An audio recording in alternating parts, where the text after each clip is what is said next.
Universe நேயர்களுக்கு எனது அன்பான வணக்கத்தை தெரிவித்துக் கொள்கிறேன் தோழர்களே. இளையராஜா என்கின்ற ஒரு வேட்டைக்காரன் தமிழ் சினிமாவை சூறையாடிய காட்சி தெரியும். நான் சூறையாடியது வேட்டையாடியது என்று நான் சொன்னது என்று அதுவரை இருந்த ஒரு பிண்டம் பீடைகள் இருக்கிற மாதிரி ஒன்று செய்தி இருக்கு இல்லையா? நீங்கள் எம்எஸ் விஸ்வநாதனை விட்டுறணும்.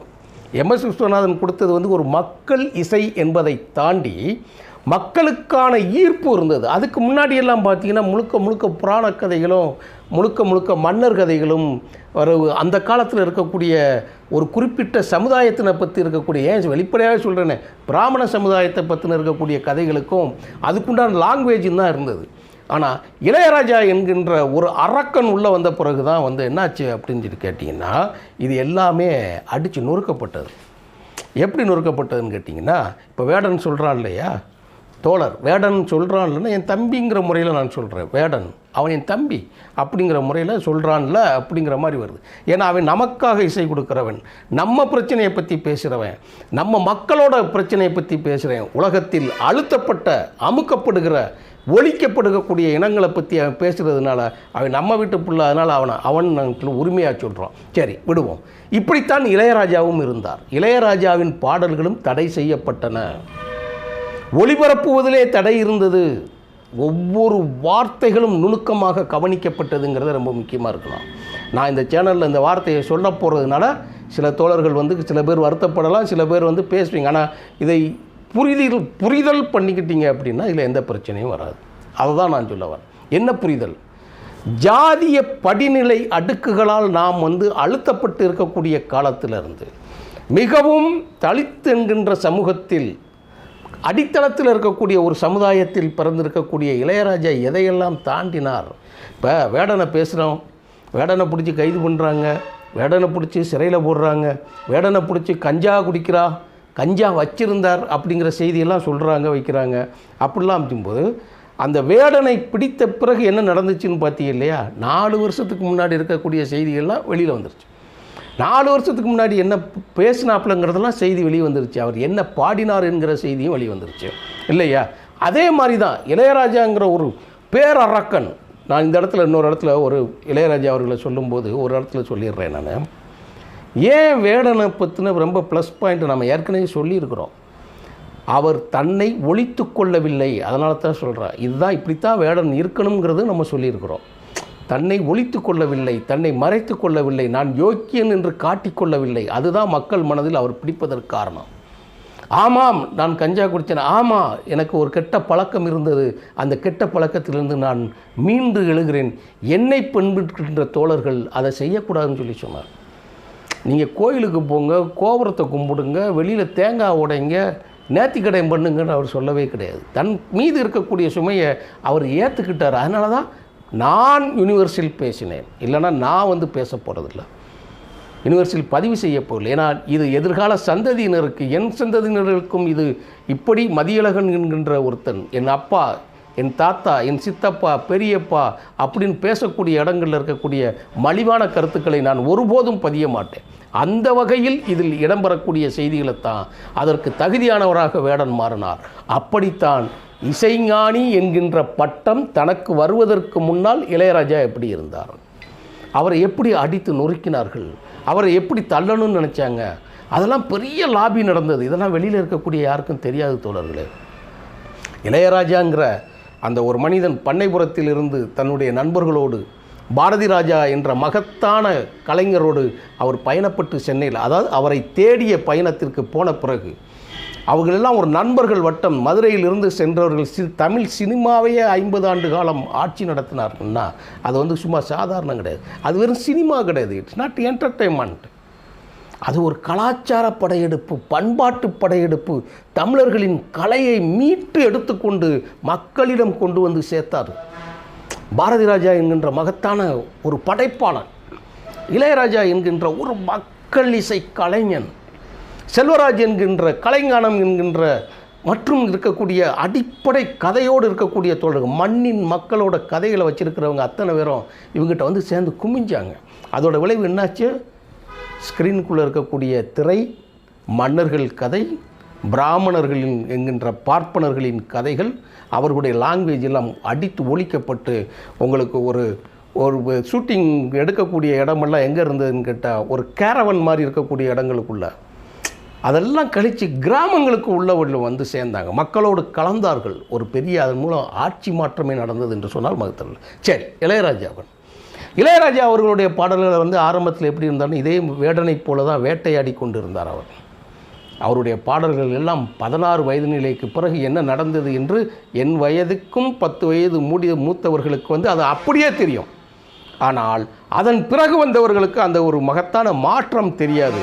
நான் இங்கே பதிவு செய்வது எல்லாமே இந்த தலைமுறைக்கு அடுத்த தலைமுறை இருக்கு இல்லையா, வாசிப்பு பழக்கம் கிடையாது, எல்லாம் காணொளி கட்டங்களாக மாறிவிட்டது. அப்போ அந்த வாசிப்பு பழக்கம் இருக்கணும்னா அவங்க என்ன செய்யணும் அப்படின்னா, அப்போ தான் இந்த மாதிரி செய்திகளெல்லாம் உள்வாங்க முடியும்.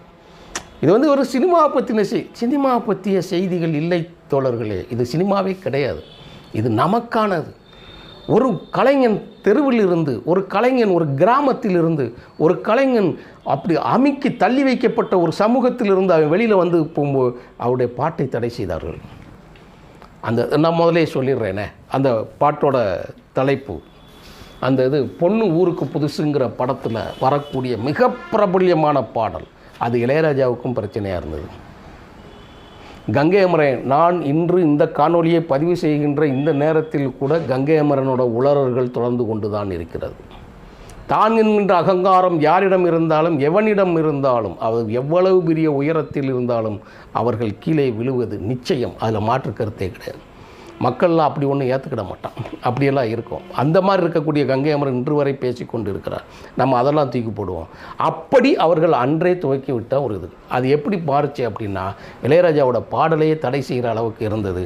அது வந்து படத்துக்கு பேர் வந்து என்னன்னு கேட்டிங்கன்னா, பொண்ணு ஊருக்கு புதுசுங்கிற படத்தில் எல்லாரும் பட்டி தொட்டி எங்கும் கேட்ட பாடல் அந்த பாட்டு தான் ஓரம்போ ஓரம்போ ருக்குமணி வண்டி வருதுங்கிற படம்.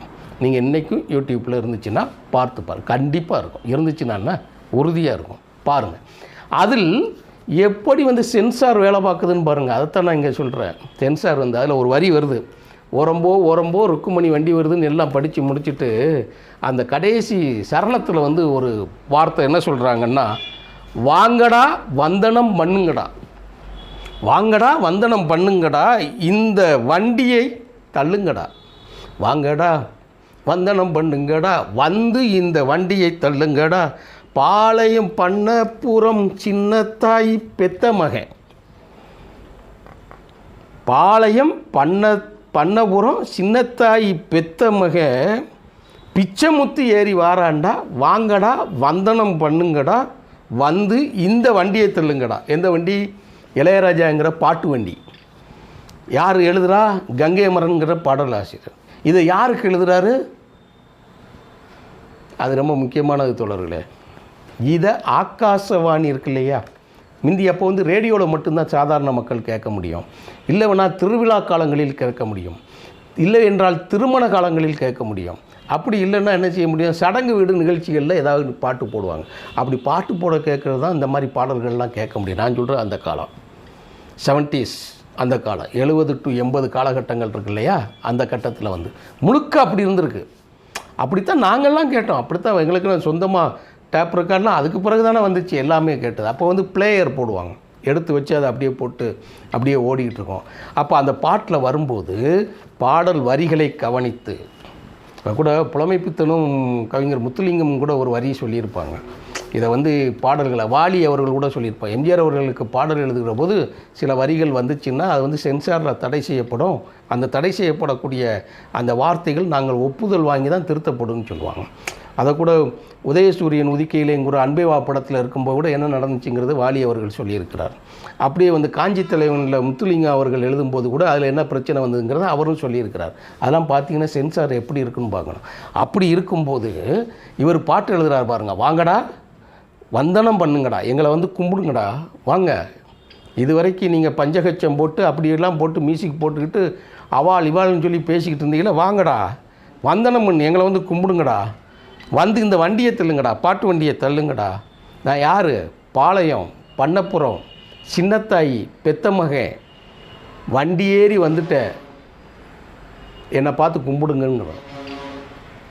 ஆகாசவாணியில் இருக்கக்கூடிய அதிகாரிகள் ஆகாசவாணியின் திருப்பி திருப்பி என்று நான் சொல்கிறதுக்கு என்ன காரணம்னா, ரேடியோ தொலைக்காட்சியில் இருக்கக்கூடிய அதிகாரிகள் இந்த வரி ஒளிபரப்ப தகுதியற்ற பாடல்ங்கிறத ஒதுக்கி வச்சுட்டாங்க. நம்புவீங்களா நீங்கள்?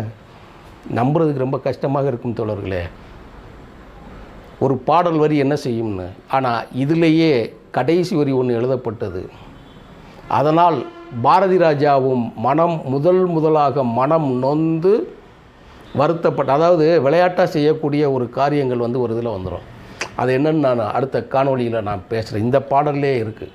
அவங்க சில விஷயங்களை வெளிப்படையாக சொல்லிடக்கூடாது, சில விஷயங்கள் வெளிப்படையாக பாடிடக்கூடாது. கங்கை அமரன் விளையாட்டுத்தனமாக இந்த நிமிடம் வரை இளையராஜாவும் விளையாட்டுத்தனமாக மேடையில் ஒரு சாதாரண தண்ணி கொடுக்க வந்த ஆளை கூட காலில் விழ வச்ச சம்பவம் கூட அவர் வாழ்க்கையில் கருப்பு புள்ளியாக இருக்கிறது. ஆனால் யாருக்காக பேசினா? 10,000 டிக்கெட்டு கொடுத்தவங்களுக்காக பேசினவங்களுக்கு அந்த பேசுறதுல எதுக்கு சொல்ல வரனா, ஒத்த வரி இருக்கு இல்லையா அது.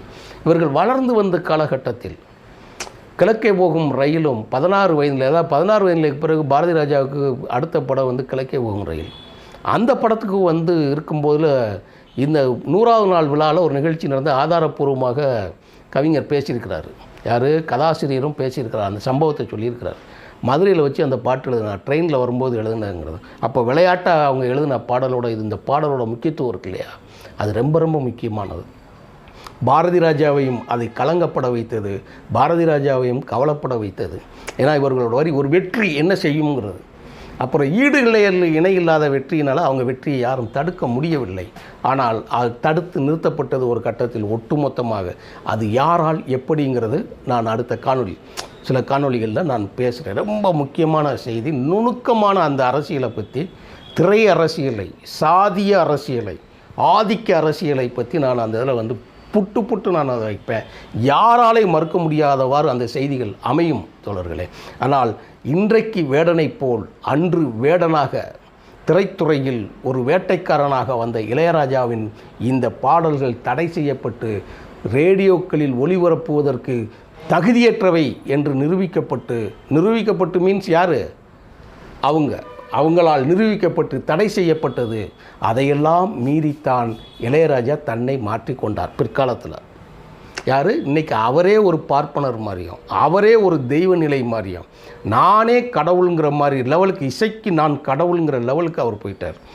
அதுக்கு காரணம் என்ன வந்துச்சுன்னா, முதல் அடி இங்கே தான் வந்துச்சு. வாங்கடா வந்தனம் பண்ணுங்கடா, ஓரம்போ பாட்டில் வாங்கடா வந்தனம் பண்ணுங்கடா, இந்த வண்டியை தள்ளுங்கடா, பாளையம் பண்ணபுரம் சின்னத்தாயி பெத்த மகன் வாரே, நீ என்ன இந்த வண்டியில் நீங்கள் தள்ளுங்க, இன்னும் உங்களுக்கு வேலை கிடையாது அப்படிங்கிற ஒரு செய்திக்குள்ளே இதில் இருக்குது.